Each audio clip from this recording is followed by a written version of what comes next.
Je m'appelle Damien Toussaint, je suis donc pour le diocèse de Paris, mais je suis d'abord originaire de Seine-Saint-Denis, de la ville de Stein, dans le 93. Et si je suis rattaché à la ville de Paris, c'est parce que j'ai vécu un parcours de conversion à l'âge adulte. Donc j'ai été fait baptiser petit par mes parents, mais je n'ai pas grandi dans la foi. C'est vraiment une expérience qui est venue plus tardivement. Et donc du coup, j'ai été eucharistié, confirmé à Notre-Dame en 2015. Et je suis donc très heureux de cette perspective de pouvoir être ordonné prêtre pour le diocèse de Paris à Notre-Dame cette année, plus de 10 ans après cette expérience de conversion, où il y a eu un changement radical dans ma vie, où j'ai senti cet appel du Seigneur à vouloir donner ma vie pour l'Église.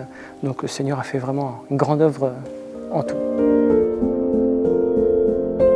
En ce qui me concerne, c'est arrivé, on va dire, un package all-inclusive avec le Seigneur. Donc il y a eu à la fois une conversion, une grâce de la foi, où vraiment j'ai su que tout était vrai dans l'ordre de la foi. Et en même temps, j'ai senti cet appel à devenir prêtre, et d'ailleurs sans même vraiment comprendre ce que c'est que d'être prêtre. J'avais vu seulement de loin les prêtres à la messe 2 ou 3 fois, mais j'ai vraiment ressenti que j'y étais vrai appelé, et que ça correspondait à un appel peut-être plus profond. Avant ma conversion, depuis tout petit, j'ai eu la conviction qu'il faut que je donne ma vie.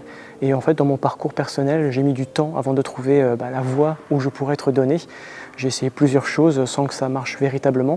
Mais en tout cas, un appel à donner ma vie. Et j'ai su à ce moment-là que être prêtre, c'était le meilleur moyen d'accomplir cette vocation que j'avais depuis tout petit. Mais la vie en paroisse, le contact avec les paroissiens, et surtout même ce que je vis là cette année en tant que diacre, pour présider dans des offices d'obsèques, de baptême, j'ai vraiment le sentiment que je suis à ma place. Alors avec ma maladresse humaine, évidemment, je ne me sens pas super-héros parfait, mais ce sentiment assez extraordinaire, pour la première fois de ma vie, j'ai l'impression d'être à ma place. Et je pense que c'est quand même quelque chose d'assez spécial, d'assez unique à ressentir dans son existence, de se sentir là où on doit être.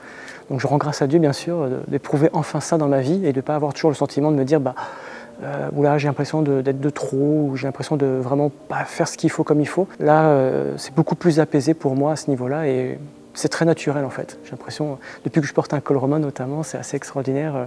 J'ai l'impression d'être fait pour ça, comme si c'était toute ma vie que je le portais. Une phrase que dit Jésus, il dit « Je suis venu apporter le feu sur la terre et comme je voudrais qu'il soit allumé ». C'est en fait une phrase qui a été choisie d'ailleurs par un artiste qui est un vitrier à Saint-Séverin, où j'ai été pendant 2 années de formation.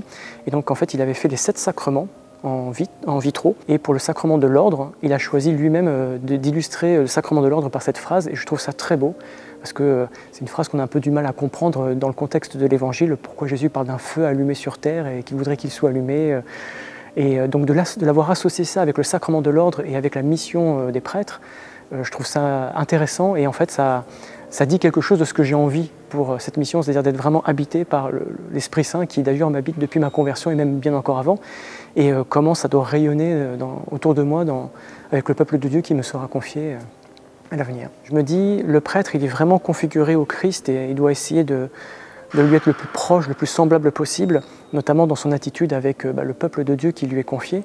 Et c'est pas tant une phrase ou simplement une attitude, c'est un ensemble global, j'ai envie de dire, comment Jésus est avec les gens. Et je me rends compte en fait que, à titre personnel, je peux être parfois quelqu'un d'un peu strict, un peu dur avec les autres. Et Jésus, lui, il est à la fois exigeant, mais en même temps, il est doux et humble. Et donc, en relisant régulièrement les évangiles, ou comment Jésus se situe par rapport aux autres, en fait, c'est ça qui, plutôt qu'un seul verset ou qu'un seul passage de l'évangile, m'habite en fait en ce moment. Comment je veux m'approcher encore et être vraiment comme Jésus lui-même a été avec la foule qui lui était au milieu, avec qui il était au milieu, et comment moi je peux me convertir pour ne pas simplement être moi-même, mais que ce soit vraiment le Christ qui habite en moi et qui rayonne à travers ce que je vis et comment je suis avec les autres. Je sens qu'il y a quand même du chemin, il y a des paliers à franchir, mais c'est ça qui est beau, c'est la vie, c'est le but de la vie chrétienne.